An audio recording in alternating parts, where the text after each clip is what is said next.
In the last video, we talked about how serious the situation was following the death of Muhammad's wife, Khadija, and his uncle Abu Talib in the year 619.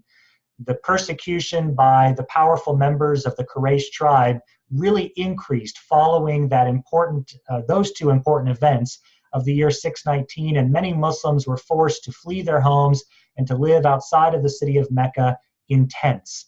It is during this time where you could imagine many Muslims perhaps thinking that this prophet was not really offering the truth, or else the persecution wouldn't be so intense. And you can imagine the temptation of many Muslims to perhaps reject what they had come to believe as the truth coming from the Prophet Muhammad. It is during this time, shortly following the year 619, when Muhammad is going to have a very significant experience that will actually convince many of the Muslims to remain committed to the teaching of Islam that is coming from the Prophet Muhammad. And this experience is called the night journey.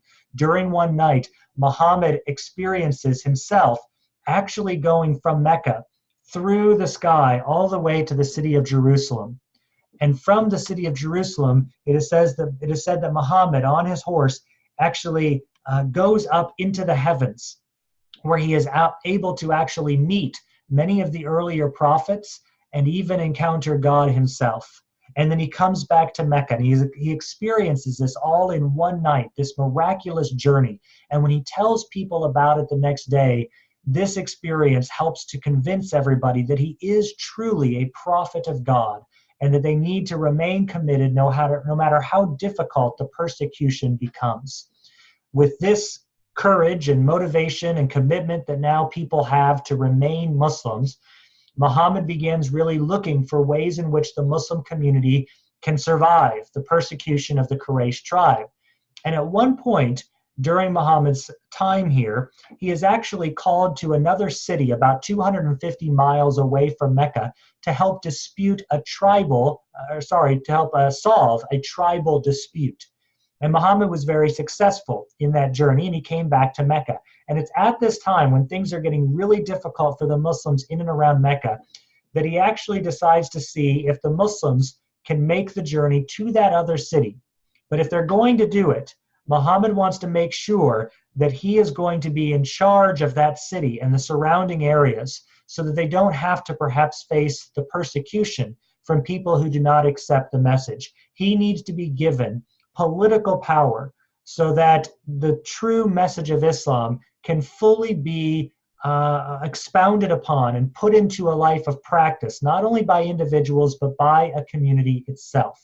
He is given that guarantee, and at this point in the year 622, 3 years after the deaths of Khadija and Abu Talib, 12 years after the first encounter of the angel Gabriel, Muhammad leads the Muslim community on what is called the Hijrah. It is the migration of the early Muslims from Mecca to the city that will now be named Medina, which simply is the city of the Prophet. So it is a new name given to this city. And as Muhammad and the early Muslims make the journey there, Muhammad is welcomed as the leader of this city, largely due to the way in which he was able to settle that tribal dispute several years earlier. So he is welcomed into the city, and while members of the city are not forced to accept Muhammad as a religious leader, that is, while they are forced to accept his political authority, they do not have to become Muslims. They do not have to believe in his religious teaching. Most members of Medina do become Muslims, right? There are some exceptions. We'll mention in a second a very important exception, but they are not forced to do so. This moment in 622 CE, when the Muslims migrate to Medina and are able to have power over that city, is a very important moment in terms of the Islamic calendar, because it is actually seen as the beginning of the Islamic calendar. So that when we think about what year it is within Islam, we are always counting the years either before the Hijrah or after the Hijrah, right? So if you're living anywhere near me in the West, we often think of the year kind of 0 or the 0 point as having to do with the birth of Jesus, right? Roughly 2,000 years ago. For Muslims, the Islamic calendar is based on that important dividing point in what we would call the year 622.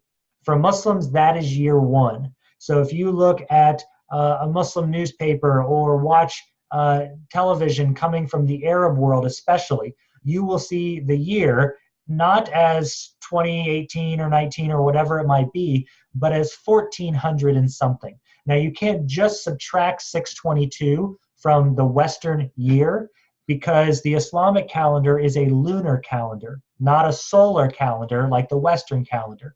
So it will change a little bit from the 622 subtracted from the Western year. So it's not that you can't determine the Islamic year based on just subtracting 622 from the year it is in the West.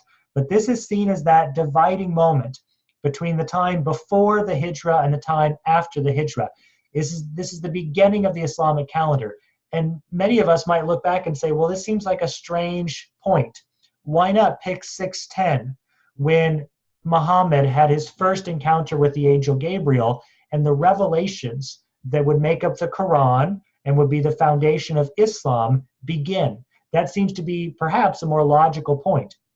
Part of the significance of the Hijrah, however, is what I just mentioned, that this is a time where Islam, submission to the will of God, can now be practiced not just in individual lives, but by society. And the early teachings of Islam made it very clear that Islam, submission to God's will, was not just about an individual submission. It was about the submission on a societal level to the will of God. And finally, now that Muhammad has political power to guide the city of Medina, Islam can fully be practiced at the level of society. So this is one of those reasons why the Hijrah is that dividing point of the Islamic calendar. So it's the truly beginning time period of Islam being practiced in the way it was meant to be practiced. This is also an important reason for why to this day, many within the Muslim world still see an importance in the intimate relationship between Islam and political governance, right? Which is why you still have many nations that are dominated by Muslims where Islamic principles are absolutely and explicitly foundational to the way society is governed in terms of the politics, the educational system, the financial system, etc. So the Hijrah is a very important moment, not only because it allowed the Muslims to flee the persecution that they were experiencing within Mecca, but also because it allows Islam to be fully practiced by individuals and society. I did mention, however, that not all members of Medina accept Muhammad as a religious leader, as a prophet of the one true God. And most importantly, in this exception, is a group of Jews who live in the city of Medina. The Jews do not immediately accept Muhammad as a true prophet or his revelations as a true revelation, right? Now, as scholars, we know that one of the important things that happened after the destruction of the Second Temple in 70 CE was that the rabbis decided to finalize their canon or their sacred text. And by 90 CE, you really did have a final and complete Hebrew Bible. So the idea is that it wouldn't be surprising that several centuries later, Jews were not willing to accept that there were all of a sudden new revelations coming directly from God. So you can imagine the reason for their caution in accepting these teachings coming from someone, even though many of the teachings seem to be very consistent with the Jewish message. You obviously had monotheism, which the Jews would have welcomed in the polytheistic society in which they found themselves. You had a kind of ethical system based on love and service and mercy. You had an afterlife and a divine judgment. The Jews would have appreciated many of those teachings, but they did not accept that Muhammad was a true prophet being given a new revelation. And in some ways, this might have surprised the Prophet Muhammad. He would have expected that because of all those similarities, the Jews would have been the easiest people within Medina to convert to practicing this new understanding of precisely what it means to submit to the will of the one true God. But they did not. Perhaps in order to ease their transition into Islam, Muhammad actually commands the Muslims to join the Jews in a couple of their most important practices. So for example, Muhammad tells the Muslims that they are going to join the Jews in praying toward the city of Jerusalem. Now, obviously, Jerusalem was central to the Muslims as well, especially after Muhammad's night journey, because it was from Jerusalem that Muhammad was able to go directly to heaven and encounter the other prophets and God himself. So Jerusalem made sense as a place to pray toward as Muslims, but part of it was done perhaps to try to convince the Jews that this new religion of Islam was simply a natural fulfillment of the Jewish tradition. But of course, Jews had been through this before with Christianity claiming that it was a natural fulfillment of the Jewish tradition. The Muslims also had their primary fasting with the Jews on the day of Yom Kippur. Right? Yom Kippur was the day that the Jews had their most significant time of fasting. And perhaps the Muslims joined the Jews with fasting on Yom Kippur to try to ease their transition into the tradition of Islam. Eventually, it does become clear, however, that the Jews are not going to come around.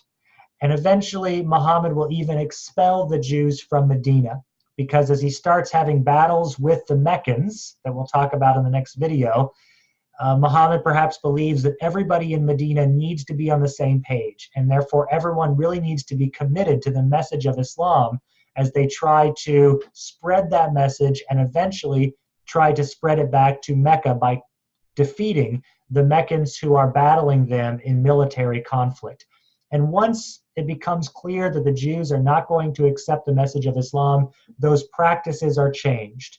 So that from that point all the way through today, Muslims now do not pray toward Jerusalem, but they pray toward Mecca and toward that Kaaba that we know Muhammad will eventually rededicate as the house of God, built by Abraham and Ishmael to worship the one true God.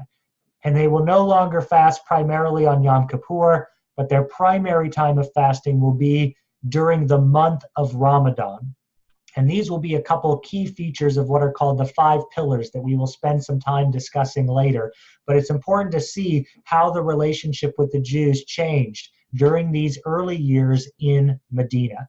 In the next video, we'll talk about the conflict that occurred very quickly with the Meccans and how this will eventually lead to the conversion of Mecca prior to the death of the Prophet.